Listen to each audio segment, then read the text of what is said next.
Gustong-gusto natin pag meron tayong na-enjoy, kasama rin ang ating pamilya.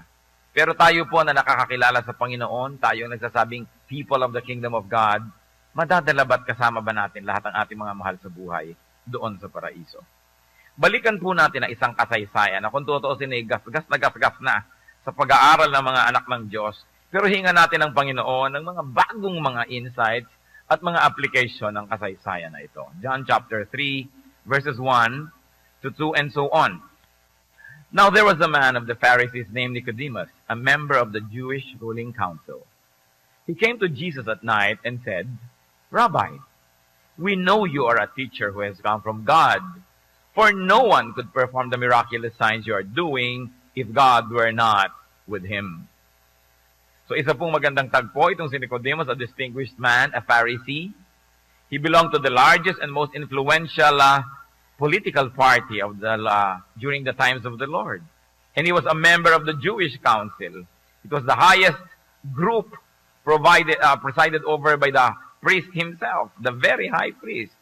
So only very leading Pharisees could become members of the council. So kung Pharisee ka, kilala ka na sa lipunan, mataas ang iyong kalagayan, at among sa mga matataas na yon yung kinakapili-pili, yun naman ang magiging members of the Jewish council. And this was the situation of Nicodemus. At hindi naman madali para sa isang taong tulad yung tinitingala, kinikilala, na pupunta kay Jesus na sa tingin ng marami ay kolorum. Sa tingin ng marami isang impostor, hindi naman nag-aral sa Bible school. Hindi naman natapos ng theology. Hindi nakatapos ng matataas na mga antas ng pag-aaral. Kaya yung mga marurunong, mga mayayaman at mga nagyayaman-yaman at nagdudunong-dunungan, they will do everything not to be identified with Jesus because he was from among the masses, he was from the people, therefore baduy, bakya crowd. Ganon ang image. Then comes this very distinguished man to the Lord at night. And in all counts, he was a member of the elite, economic elite, religious elite, and political elite. But there was something worth looking into in Nicodemus. And it would be easy to suspect that he was a believer of the Lord. At the very least, willing to believe. Or already partially believing and would like to be convinced to believe fully. So he came to the Lord at night. Many possible reasons. One, that he was busy during the day. The Lord was busy during the day. So it was good to come at night so when both of them could concentrate on what they should talk about. May mga makakatipang mga utak na nag-iisip na gabi daw pumunta para hindi makita ng mga tao dahil nakakahiyang makita ng iba. Pwede rin. At pwede rin naman na talagang gusto niya may undivided attention na maibigay sa kanya ang Panginoon. Tapos na yung mga ministries, wala nang dapat ipagmadali dahil ang susunod na lang na gagawin ay matutulog. He came to the Lord at night. And Nicodemus called Jesus Rabbi, meaning teacher. For somebody from high society to call a carpenter's son Rabbi means that meron na siyang pananalig. And he declared his belief, maybe initial belief, that Jesus is a teacher and definitely from God. Ang pinagbabasihan niya, miraculous signs. Kasi sila mga teacher din eh. May mga Sadducees, may mga Pharisees, may mga teachers of the law, may mga priests, mga turo naman sila ng turo. Ang pinagkaiba nitong si Jesus sa taga-Nazaret, may mga kasamang himala ang kanyang mga pagtuturo. Kaya ang sabi nitong si Nicodemus, surely you are not just one of us. You're different. You must be from heaven because you accompany your great teachings with miraculous signs which we cannot do. Marami naman pong ganun eh, marunong, nagpaka-PhD, nagtapos sa maraming mga paaralan, ang runong, magaling magpag-explain, magaling mag-aral, pero wala namang himala na kasama ang kanyang mga gawain. Ang mga tinuturoang makasalanan, nananatiling makasalanan. Ang mga tinuturoang tamad, nananatiling tamad. Yung tinuturoan niya namang hindi espiritual, hindi pa rin espiritual. Dunong lang ng dunong, walang himala. So maaring intellectual lamang yung power niya, pero hindi empowered by heaven itself. But this Jesus stood out. And Nicodemus knew that. Sabi niya, wala pong makakagawa ng ginagawa niyo kung hindi siya galing sa langit. Hindi lang kayo nagtuturo, may kasamang himala, may bunga ang inyong mga pagtuturo.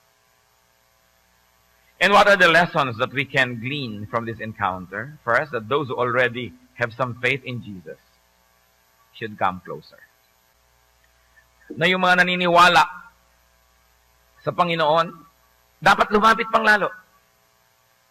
Siya naniniwala na, alam na niya from heaven, tinatawag na niyang teacher, pero hindi sapat yon. Kailangang may laman pa siya.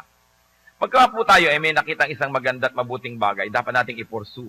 Dapat natin yan na hanapin at ituloy ang paglago natin doon.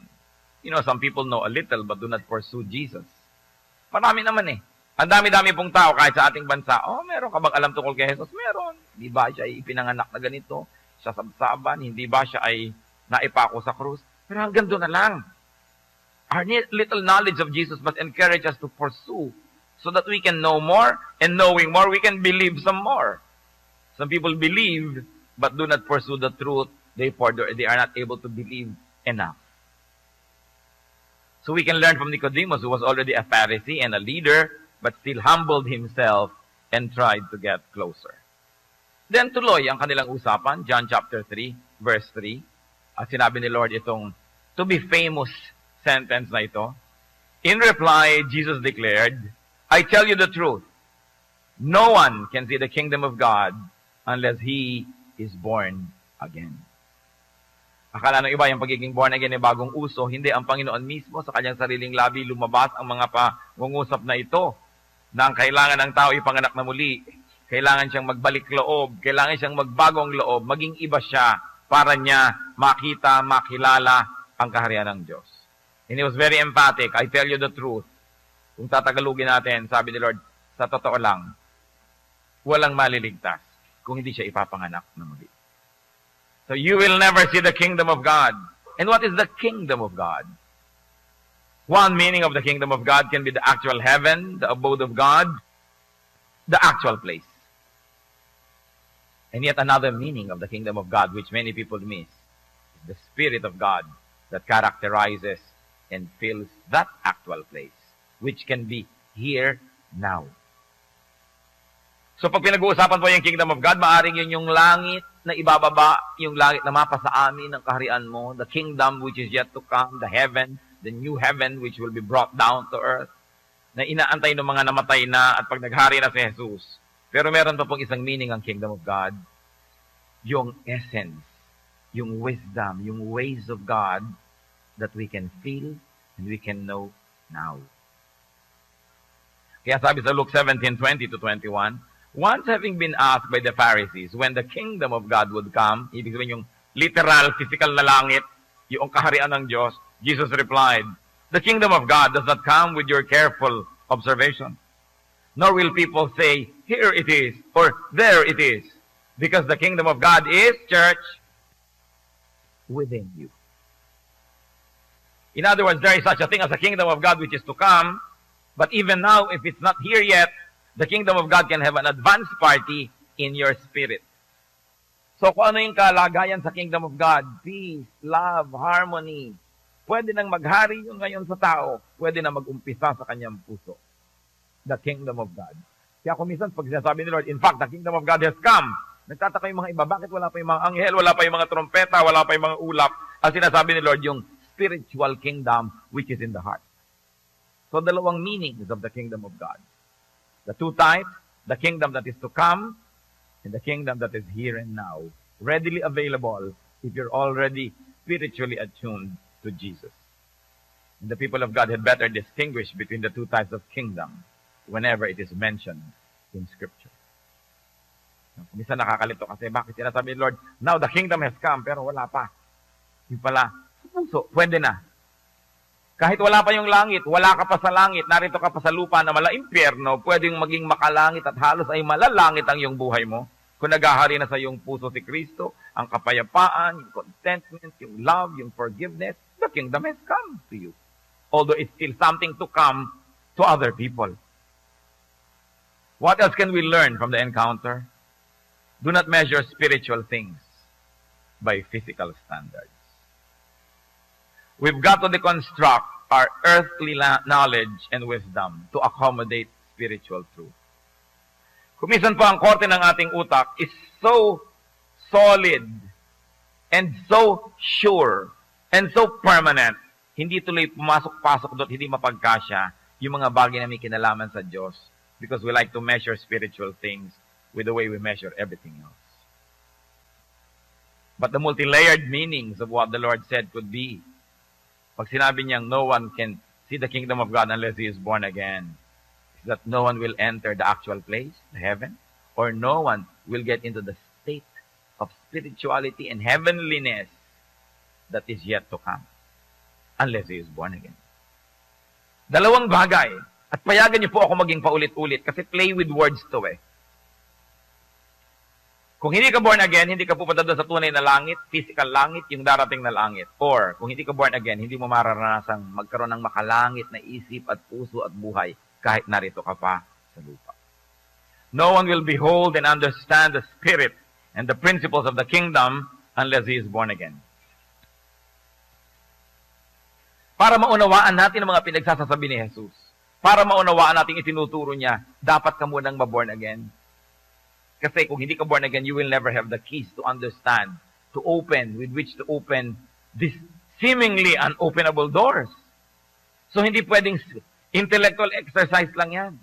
Sasabihin iba, sige, ipaliwanag mo ng ipaliwanag yung, sa akin yung mga turo na yan para maniwala ako kay Jesus. Teka po, baligtad. Maniwala muna kayo. Ma-born again muna kayo para niyo maunawaan. Because unless you are born again, you cannot see the kingdom of God. You cannot either be saved or you cannot understand the concept of salvation. You cannot really fully comprehend it unless you are born again first.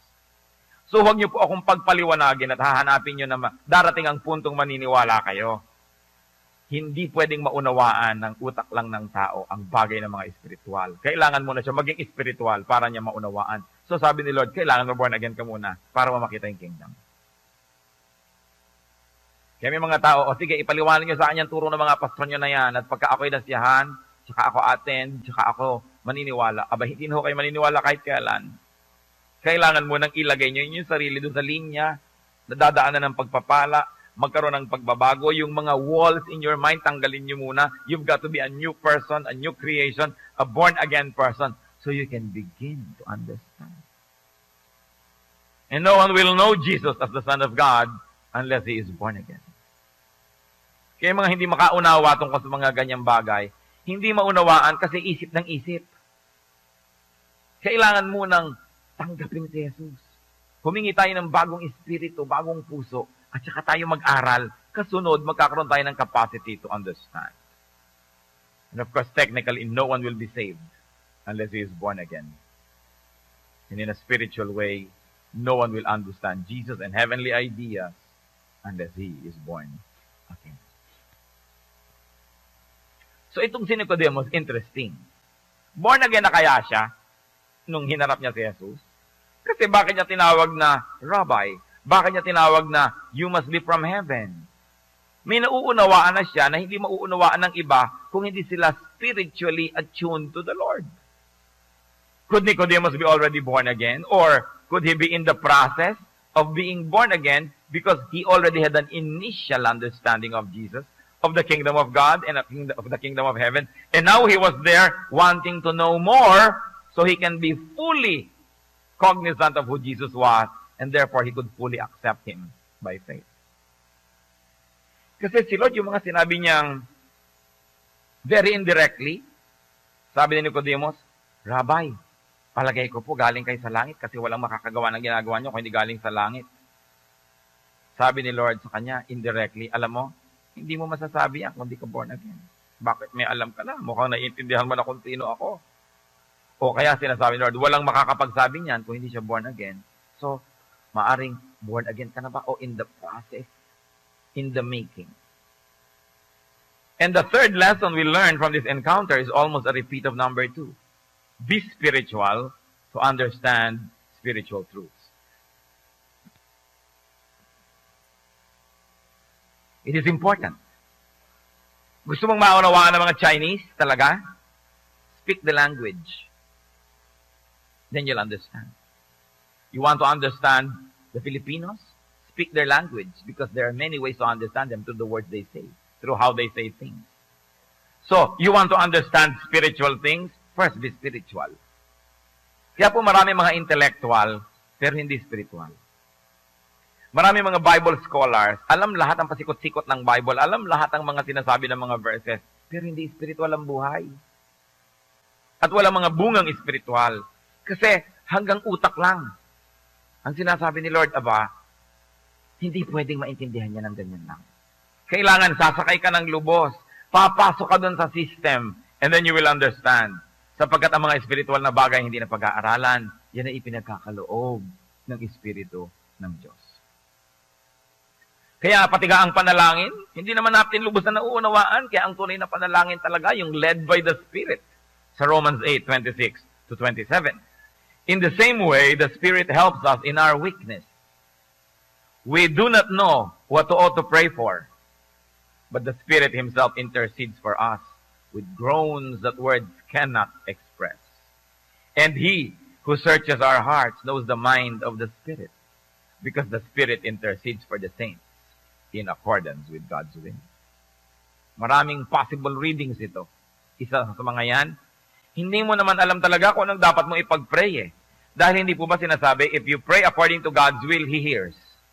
Therefore, true and effective prayer is that which is done in accordance with God's will. Question, do you know God's will? No. We have an idea, a general idea of what God wants to happen, pero specific will. Ang papakasalan mo ba si Antonio o si Rico o si Dalmasio? You don't know, wala sa Bible eh. You don't know what the perfect will of God for you is. Ang gagawin mo bang negosyo ay magtatayo ka ng palaisdaan o ng scrap shop o magtatayo ka ng computer store? You don't know. And when you pray, how do you now pray powerfully? Sabi, the Spirit helps you. Sinasabi sa'yo ng Holy Spirit, itong ipag-pray mo, ito ang will ng Father.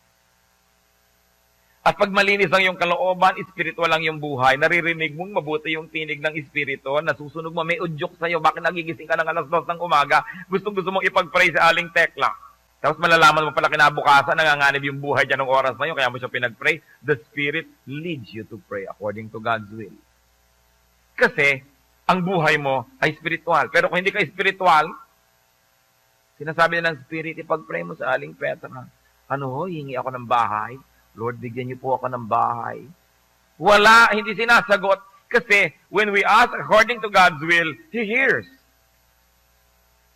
That's why the work of the Spirit is so important. The Spirit reveals to us what we cannot know by our knowledge alone.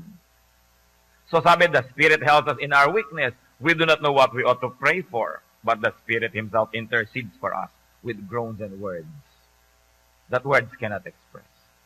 So if the Spirit works that way in our prayer life, the Spirit can work that way in understanding the Bible, in understanding Jesus, in understanding the kingdom of God. So para maunawaan, maging spiritual ka muna, maging born again ka muna. Itatwa mo muna, ihingi ng tawad, talikuran na yung mga kasalanan, tanggapin mo si Jesus. At pag nandun ka na sa pwesto na pwedeng daluyan ng pagpapala, dun mo ngayon mauunawaan because now you have a relationship with the Holy Spirit. You are now the temple of the Holy Spirit. You understand things that many people cannot understand because the Spirit intercedes with sighs and moans that words cannot express. Kaya magtataka po tayo, ba't binabasa natin yung Biblia, nabura na kababasa natin, wala kang makitang kahulugan. And here comes somebody receiving revelations from the Spirit of God and tells you, eto ang nakita ko dyan sa verses na yun. You say, bakit di ko nakita? Bakit 5 beses ko na yung pinag-aralan, 10 beses ko narinig na itinuro, ngayon ko lang nakita yung angle na yan. Because the Spirit helps us in our weakness. We don't even know what to look for. We don't know what to study. We don't know what to understand. But the Spirit intercedes for us with groans that words cannot express. That's why in the work of the Lord, in our spirituality, the work of the Holy Spirit is everything. At sino naman ang binabarkada ng Holy Spirit? Sino ang tinuturuan ng Holy Spirit? Yung pinapaturuan ng Ama. At hindi lang yon, yung nabubuhay ayon sa kagustuhan ng Espiritu. Kaya mahalaga sa prayer life yung holiness, yung righteousness. Sa pagsasaliksik ng salita ng Diyos, yung hinahanap mo talaga yung siya. Hindi dahil gusto mo lang magpasikat, gusto mo maging makamarunong, gusto mo manalo sa argumento, aral ka ng aral, runong ka ng runong, pero ang puso mo ang layo sa Diyos. Hindi yun ang espiritualidad. And the Lord said, unless a man is born again, he cannot understand these things. You've got to be new. So you will be ready to receive new things. Sabi niya, yan bang mga alak ay sinasalin mo, bagong alak, isasalin mo sa mga lumang mga lalagyan? No, bagong lalagyan para hindi sumabog. Malinis na tubig, ilalagay mo sa maruming lalagyan? No, dapat bagong lalagyan din, bagong tubig. Bagong knowledge, bagong spirit, bagong work. That's why you must be born again. Religion will not do. Religiosity will not be enough. You've got to have a new spirit. So tuloy ang usapan nila sa John chapter 3, verse 4 this time. Sabi ni Lord, you must be born again. How can a man be born when he is old? Nicodemus asked. Surely he cannot enter a second time into his mother's womb and be born. May pinanggagalingan itong Nicodemus na ito. Sa kanila po kasi yung phrase na yan, yung meaning ng born again is mga Gentile na naging Jew. Tumanggap sila ng salita ng Diyos, naging Jew. Na born again. Yun ang tanggap nila dyan sa word na yan. So sabi ni Nicodemus, Jew naman ako. Jew na ako dati. Paano pa ako mababorn again? Magja-Gentile ba muna ako para maging Jew ako uli? O paano ba yan? Ipapanganak ba ako uli na ibang tao para iluwal na naman ako para maging iba? You know, it was a direct question, a very provocative statement that sought an answer and a response. So, ang learning natin dito na naman, ask to learn. Nicodemus asked to learn, not to challenge. He was subordinating himself to Jesus. He was asking for siguro to confirm what he already previously thinks to be so, or he's really searching for new answers. And he might be willing to replace his old mindset with a new answer that he might understand from the Lord. Sabi niya, how can a man be born when he is old? There are many readings. Jew na ako, paano pa ako magiging Gentile para lang mag-convert para maging Jew? Pwede pa bang mangyari yun? O pwede rin niyang sabihin, literally, paano mababorn again ang isang tao kung matanda na siya? Papasok pa ba siya sa sinapupunan ng kanyang ina para siya ipanganak na muli? But surely that is not the main reason he was saying these things. Kasi pareho naman silang matalinong tao, bakit sila mag-uusap sa napakababang antas? So surely these are symbolisms. Then John 3, 5-8. Jesus answered, I tell you the truth. No one can enter the kingdom of God unless he is born of water and spirit. Now the plot thickens. Nagkaroon pa ng water and spirit. Flesh gives birth to flesh, but the spirit gives birth to spirit. You should not be surprised at my saying, you must be born again. The wind blows wherever it pleases. You hear its sound, but you cannot tell where it comes from or where it is going. So it is with everyone born of the Spirit. Parang lalong kailangan ng maraming katalinuhan at pagpapala para maunawaan ang pinag-uusapan ng dalawang ito. So the Lord engaged Nicodemus, and the Lord answered the question. And he elaborated, to enter the kingdom of God is to be born again. And to be born again is to be born of water and spirit. Sabi pa ni Lord, flesh gives birth to flesh. Spirit gives birth to spirit. In other words, the Lord was saying, you want to enter the kingdom of God, hindi pwedeng worldly ang usapan natin. Kailangan spiritual. So huwag mong gamitin ang mga worldly reasoning mo. Kailangan maintindihan mo ito from a spiritual level. Kasi kung worldly ang reasoning mo, ang magiging bunga lang yan, puro worldliness. Hindi ka makakaakyat sa kingdom of God. So ibahin natin ang takbo ng usapan, ibahin natin ang rules of the game, ibahin natin ang logic. Kailangan spiritual. Because the kingdom of God is not of flesh. It is a spiritual one. Because of that, the way to it, the way to understanding it, is not by knowledge, not by flesh, but by the Spirit. Meaning being spiritual. Therefore, kailangan ng tao spiritually reborn. Everyone born of the Spirit, everyone spiritually reborn, sabi ni Lord, is like the wind. You cannot see it, but you know it is there. So, pagka daw ang isang tao na born again, ang kanyang espiritu, ang kanyang lahat-lahat, may nalalaman na hindi mo maipaliwanag. Alam mo nandyan, pero hindi mo alam kung saan galing, saan pupunta. Pero alam mong nandyan. And it is only discerned from the heart. So another lesson we can learn is that the way to God's kingdom is a spiritual one. Not intellectual only, not physical and material only, but a spiritual one. Ano pong ibig sabihin nun? I like to go to God's kingdom. Hindi pwedeng daanin ko lang to sa patalinuhan, sa mga argumento. Kailangang maranasan ko ang Diyos sa espiritual, malalim, at personal na paraan. Nalilito ba kayo? Kakalito, di ba? Hindi kayo nag-iisa. Dahil sabi ni Nicodemus sa John 3:9, how can this be? Nicodemus asked, para ano ba itong tinatakbo ng usapan natin? Pakipaliwanag nyo nga. So another question. And Nicodemus knew his place. He was the seeker. He was the student. Kaya pinaalala ni Lord, John 3:10-15. Tuloy natin ang basa. At kung may nalilito sa inyo, huwag mo na kayong susuko. Hang on and ask God, Lord, reveal to me. Sabi ni Lord, you are Israel's teacher and you do not understand this thing. I tell you the truth. We speak of what we know and we testify to what we have seen. But still you people do not accept our testimony. I have spoken to you of earthly things and you do not believe. How then will you believe if I speak of heavenly things? No one has ever gone into heaven except the one who came from heaven, the Son of Man. Just as Moses lifted up the snake in the desert, dumami na naman ng karakter, nagka-snake pa. So the Son of Man must be lifted up, that everyone who believes in Him may have eternal life. Hindi po madaling pag-aralan tong John 3. Maraming level ang pag-uusap nila, kumbaga sa kakanin, sapin-sapin. Iba-ibang mga layer. Kaya kung nasan kang layer, yun lang ang kaya mo maintindihan. Kung marami ang spectrum mo, mas marami kang kayang maintindihan. At hindi naman naiintindihan in one sitting only. Because these are very noble and profound spiritual things. So there was more discourse, stressing the difficulty of man in understanding spiritual truths. Sabi ni Lord, di ba teacher ka? Ba't di mo ito maintindihan?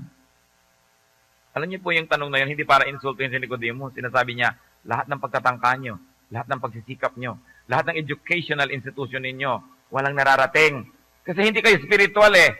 Puro lang kayo intellectual. Puro lang kayo parunungan. Walang mararating yan. Sabi niya, spiritual things can only be understood by spiritual people because spiritual things can never be learned. They are only revealed by the Spirit of God. A teacher like Nicodemus was still ignorant. And a teacher like Jesus, despite the miraculous signs, was still misunderstood, doubted, and rejected. Sabi niya, kung pinag-uusapan natin, mababang antas, hindi natin tayo magkaintindihan, tataasan pa ba natin? Ikaw na nagsasabi, naniniwala ka, I am from God. Nakikita mo yung mga miracle. Yung pala, bakit hindi kayo maniwala ng lubos? Bakit hindi nyo tanggapin ng buong buo? Kung hindi nyo man naiintindihan, for the sake that you recognize that I am from heaven, then by faith, understand and try to believe and accept what I'm saying. People are trying to make everything enter through their mind. Para kayong merong pagkalaki-laking kama, hindi maipasok sa bahay nyo kasi ang kipot ng pinto. Ganun ang ginagawa ng maraming tao. Understanding spiritual things sa kakiputan ng utak nila. Sa kaliitan ng alam at sa kaliitan ng pananampalataya, hindi na mangyayari pa. Kaya kailangan gibain yung buong bahay na yan nang maipasok yung kama na kailangang ipasok. At marami po tayong dapat gibain sa ating isip. Ating mga pamamaraan, ang ating mga religious ways, ang ating mga tradition, ang ating mga nakagawiang paniwalaan, kailangan gibain yan kung gusto nyo may makapasok ng mga bagong bagay. Hindi yung papayag lang akong pumasok, itong makakadaan sa pintong ito. Maraming hindi makakapasok. Maraming hindi makakapasok. Kaya marami po tayong sinisira. Pati dati na nating tradisyon, kung nakita natin the Bible says it must not be done, ginigiba natin yan. Mga pamamaraan ng ating buhay. Sinabi na nga ng Bible, dapat huwag kang maging mayabang, ang yabang mo pa. Hindi pumapasok yung mga teaching kasi may nakabara. Sinasabi na nga, kailangan ka magparaya, magpasensya, magpatawad. Hindi naman natin ginagawa. So anong ginagawa po natin sa katuruan ng Biblia? Pang-utak lang. Hindi ina-apply sa totoo. Alam ang turo, pero hindi sinusunod. Sinasabi natin, hanggang pinto ka lang kasi hindi ka kasya sa aking pinto. Therefore, I will not allow you to enter my house. So, alam ko yung teaching na yun ng forgiveness, pero pag pinagbigyan ko tong taong to, pinagbigyan ko yun, baka ako abusuhin to. Hindi ko tatanggapin yan, hanggang pinto lang yan. Alam ko lang yan. Kaya sabi ni Lord, gusto mo talagang mabago? Gibain mo ang lahat. Mamatay ka. You must be dead so you can be born again. Sabi niya, nothing grows unless it dies first. At ang ibig sabihin ng Panginoon, yung mga buto, itinatanim mo sa lupa, tinatanggal mo doon sa kanyang tangkay, halos ay mamatay na siya doon, pero sa kanyang kamatayan, tutubo muli ang isang halaman. Marami tayong dapat pinapatay sa ating sarili para mabuhay ang Diyos sa ating puso. Marami tayong mga pag-iisip, pagpapahalaga, mga pangarap, mga paniniwala na pinapatay natin, pinupuksa para magkaroon ng lugar ang tunay na Diyos at siya'y mabuhay. Sabi ni Lord, you must be born again so you can see the kingdom of God. Kaya yung iba sa yayain mo sa Bible study, hoy baka mamaya, ipapatapon niya ng aking mga anito, ayoko. So alam mo, hindi ito mababorn again. Ayaw mamatay hindi pa nga alam kung anong ipapatanggal sa kanya. Sinasabi ng wala akong tatanggalin. Hindi siya willing mamatay. Paano siya mabubuhay muli? The person is not willing to die, so how can the person be born again? It is important that we kill parts of us so that Jesus will live in us. Kaya sinasabi, I die, you live. Live in me. Sabi ka, teacher mong tao, hindi mo ba alam ang pinag-uusapan natin? At lalong ipinakadiin-diin ni Lord sa verse 13, no one has ever gone into heaven except the one who came from heaven, the Son of Man. So, in other words, the Lord was saying, only He who came from heaven can go to heaven.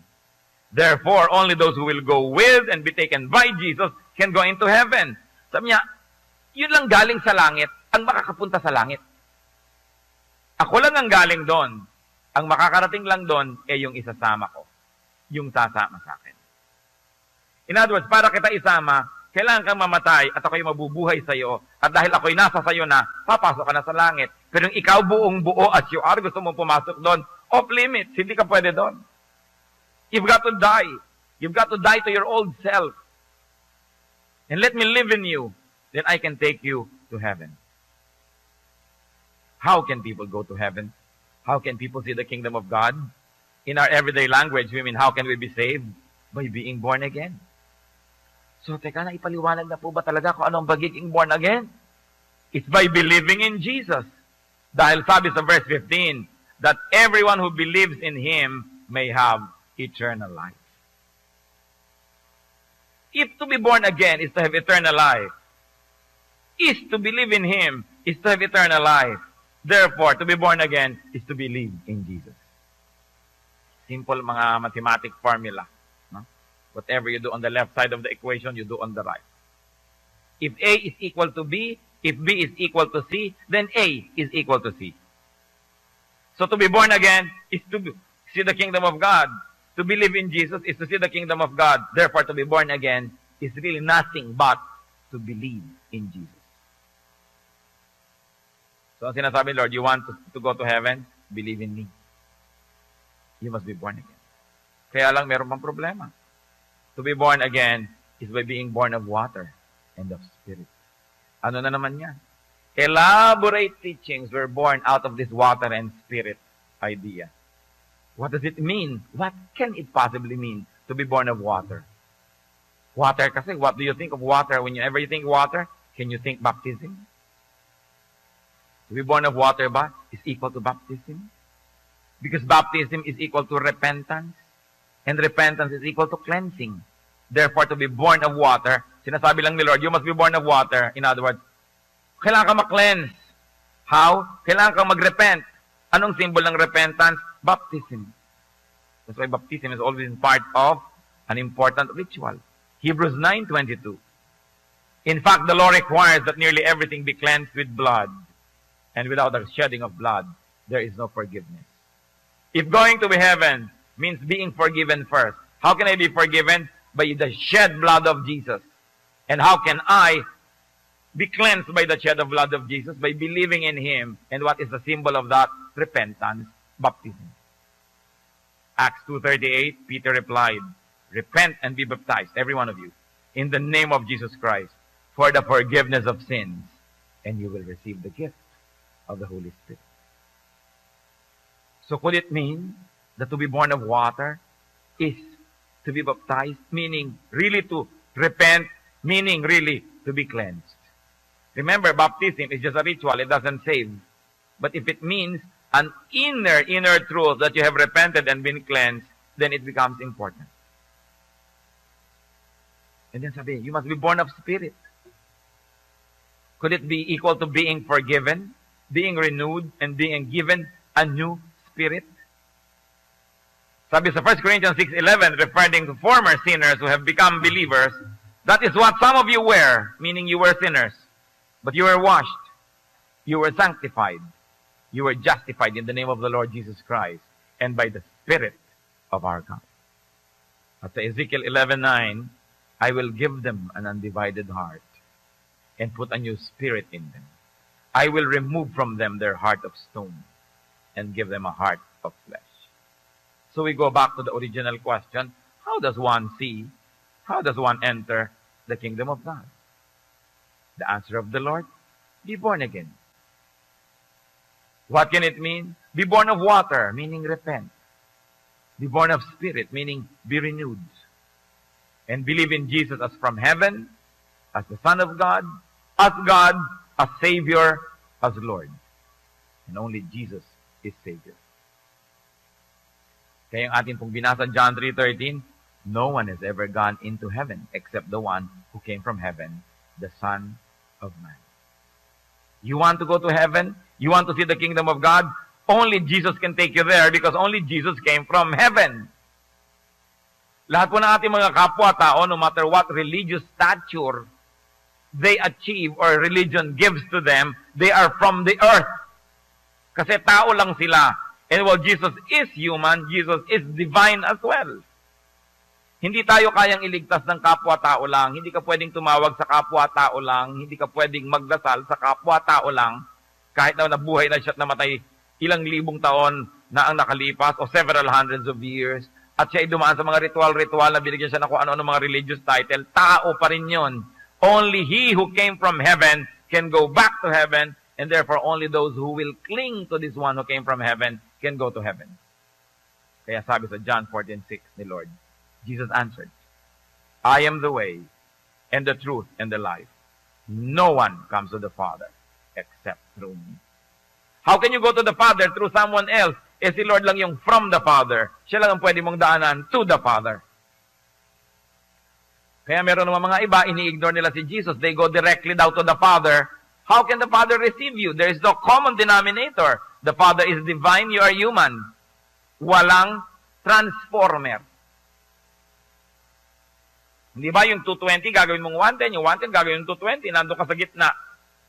Walang transformer. Pupunta ka diretso sa Father, divine siya, sacred and holy. You are a sinful person. How can you have any connection? But here is Jesus, connecting to the divine, the Father, and the human in Him, connecting to the human in us. And when we pass through Him, when we believe in Him, when we accept Him as Savior and Lord, all our sins are forgiven because of Him. All our sins are absorbed by Him. So dadaan tayo at nasasala sa Kanya. Paglampas sa Kanya, pwede na tayong pumunta sa Father. Kaya sabi ni Lord, I am the way, the truth, and the life. No one comes to the Father except through me. 110 kang equipment, 220 ang kuryente, diretso ka, di sumabog ka. Kailangan mo ng transformer. Si Lord sabi, sige, kukonect ako sa 220, kay 110 through me, magkakasundo kayo. Kaya sabi sa Acts 4:12, salvation is found in no one else. For there is no other name under heaven given to men by which we must be saved.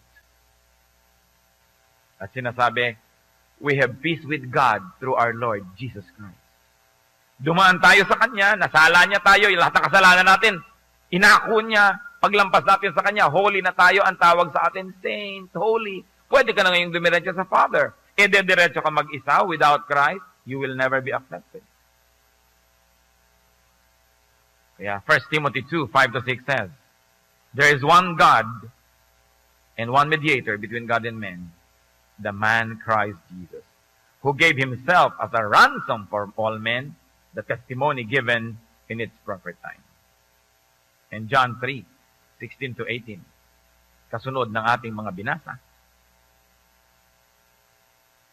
For God so loved the world that He gave His one and only Son, that whoever believes in him shall not perish, but have eternal life. For God did not send his Son into the world to condemn the world, but to save the world through him. Whoever believes in him is not condemned, therefore going to heaven, therefore born again, di ba? Whoever believes in him is not condemned, but whoever does not believe stands condemned, church, already, because he has not believed in the name of God once. Hindi mo na kailangan mamatay para ka madyari.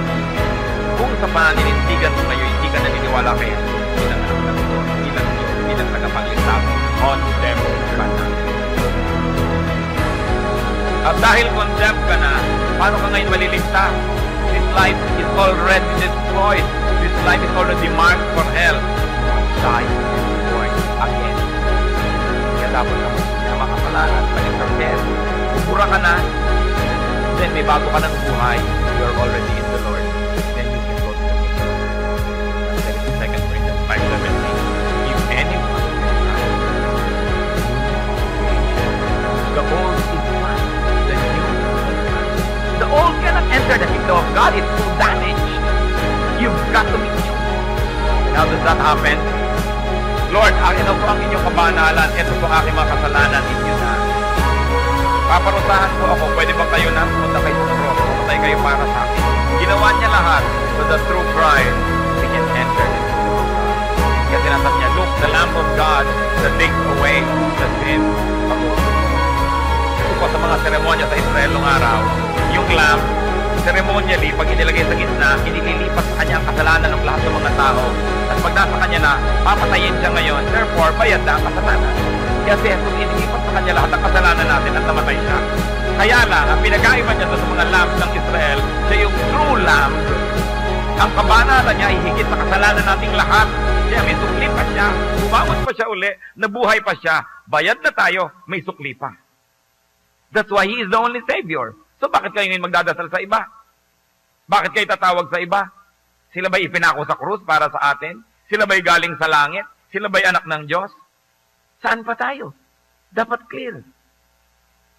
So believers are saved when they believe in Jesus. Unbelievers are condemned already. That's why they must be born again. But you might say, naniniwala na ako kailangan pa ba ako ma-born again? Ang tunay na paniniwala, you allow now Jesus to live in you because you believe. So kung hindi pa, head knowledge pa lang ang paniniwala mo, gawin ng totoo, gawin ng kumpleto, you must be born again. Because the Lord said, unless a man is born again, he cannot see the kingdom of God. Ang magtataka po kayo, libu-libong taon na ang pagtuturo ng Kristyanismo. Ito lang layatang last 40, 50 years, nadinig natin yung born again. Ikinubli, itinago sa mga tao ang tunay na daan para maligtas. Kaya tuloy ngayon, pag sinasabi mong born again ka, ang tingin sa'yo, para kami galis. Born again ka ba? Sabi ng mga kamag-anak mo, oy, baka nagbo-born again ka. Sabi ng mga tita mo, galit na galit sa'yo. Samantalang si Jesus ang nagsabi, unless a man is born again, church, wala namang kagana-gana, church. Yan, he cannot see the kingdom of God. So bakit pinandidirihan yung pagiging born again? Yun ang the best thing that can happen to a person. Kapag may nagsasabi, born again ka ba? Hindi, renewed po. Born again ka ba? Hindi naman ano lang ako para, ba't di mo masabi? So mo, yes. Because the Lord said, unless a man is born again, he cannot see the kingdom of God. Hindi parang itinatago mong mayroon kang ketong dahil born again ka. Because religion is not only trivialized, but nearly criminalized being born again. Kasi bakit? Nawala yung ritual. Nawala yung mga debosyon. Nawala yung mga by works. Kasi by faith ang kaligtasan. Diretso sa gawa ni Kristo. Kaya nakakapagpalaya, you are released from ignorance. You are released from bondage. You are released from many wrong-headed and oppressive religious teaching. Kaya itinukubli yan. Pero ang mahalaga is to be born again.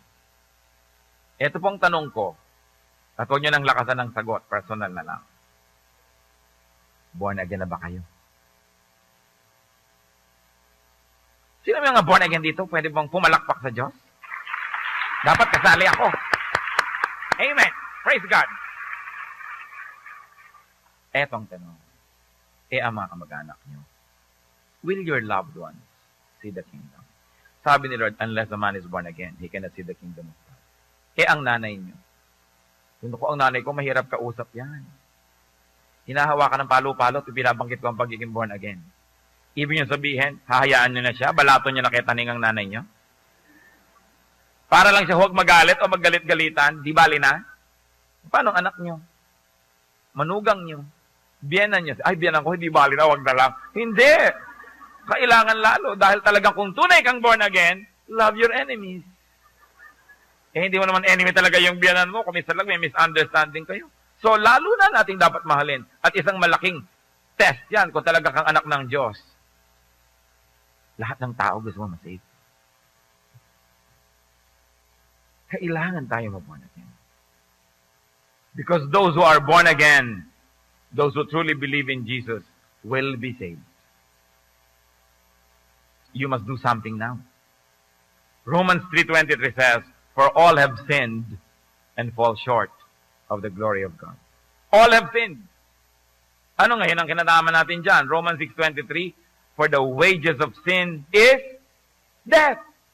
But the gift of God is eternal life in Christ Jesus our Lord. So lahat ng tao, pag hindi pa sila born again, they are dead. They are going to hell. They must be born again. Because the Lord said, unless a man is born again, he cannot see the kingdom of God. Kasi ang problema, mamamatay ang tao. Hebrews 9:27, just as man is destined to die once, and after that to face judgment. When a person dies, pag nalagot ang hininga, judgment, wala ng 9 days. Walang 40. At lalong-lalo na, wala nang pwedeng ipag-pray kung namatay na. Tapos yung mga naiwan sa lupa, dasal lang dasal para patawarin ang namatay. Hindi na pwede. Hebrews 9:27, just as man is destined to die once, and after that, to face judgment. Do you now see the kingdom of God? Tayo dito. Sabi sa Matthew 28:18-20, then Jesus came to them and said, all authority in heaven and on earth has been given to me. Therefore, go and make disciples of all nations, baptizing them in the name of the Father, and of the Son, and of the Holy Spirit, and teaching them to obey everything I have commanded you. And surely I am with you always, to the very end of the age. Ano bang nais kong tukuyin? Will your loved ones see the kingdom of God? Kung kayo, sigurado na, paano pong mga mahal niyo sa buhay? Ang itinuturo ng Panginoon dito, humayo, magturo. Jerusalem, Judea, Samaria, the ends of the earth. Every heart that has Christ is a missionary. Every heart that doesn't have Christ is a mission-filled. That's why if you have Christ in your heart, you are a missionary. Who is your mission-filled? Kumusta pa ang iyong pamilya? Ano bang napag-uusapan nyo? Magkano ba ang rate ng dollar ngayon? Ang init naman ng panahon. Ay, may baha. Anong ulam ngayon? Ano mga pinag-uusapan natin sa buhay? Napag-uusapan po ba natin si Jesus? Pagkausap natin ating mga mahal sa buhay, nadadala ba natin ang topic sa salvation para sila ma-born again? Hindi para wasakin ang kanilang relihiyon, hindi para ibahin ang kanilang mga paniniwala lamang, hindi para makipagtalo at makipagpaligsahan, kundi dumating sila sa punto na kailangan sila magdesisyon kung natanggapin si Jesus bilang Panginoon at tagapagligtas. Dumarating ba tayo doon? Nais ko pong manalangin ngayon. Muli tayong yumuko sa presensya ng Diyos. Sino man sa atin. May mga mahal kayo sa buhay. May mga kaibigan kayo kakilala. Gusto nyong turuan. Gusto nyong dalhin sa Panginoon. Pero kung minsan nahihiya kayo, kung minsan wala kayong timing, kung minsan you don't know what to do, natatakot kayo sa mga reaction, and you want to ask God for boldness, and for confidence, and for power to do it correctly, we're going to ask, Lord, empower these people so they can speak powerfully and convincingly. Whoever would like to say, Lord, here I am. I like to be used by you. I like to bring my loved ones to you. I want them written in the book of life. I want them to see the kingdom. I want them to be born again. Sino man sa atin ang gusto humingi ng kapangyarihan ito? Panginoong Diyos, kinikilala na gustong sumunod pero may mga hadlang. Turuan niyo kami, Lord, na pahalagahan ng bawat kaluluwa. Tingin man namin sa kalay mas mataas o mas mababa, mas makapangyarihan o mas mahina. Ano man yun, Lord, lahat ng espiritu ng tao ay mahal mo at gusto mong bumalik sa iyo. Kami naman na may access, kami na nakakakilala sa kanila, may panahon, we share time and space, turuan mong huwag naming sayangin ang ibinibigay mo sa aming posisyon para maging missionary. So Lord, sa nangangailangan po ng karunungan para makatanda ng mga verses, ipagkaloob niyo. Sa mga mahihiyain at nagkakaroon ng dahilan para huwag magturo, alisin mo po ito, bigyan mo kaming lakas ng loob. At lalo na yung nahihiya, hindi nakakahiya na magturo ng iyong mga kabanalan. Hindi nakakahiyang magdala ng tao sa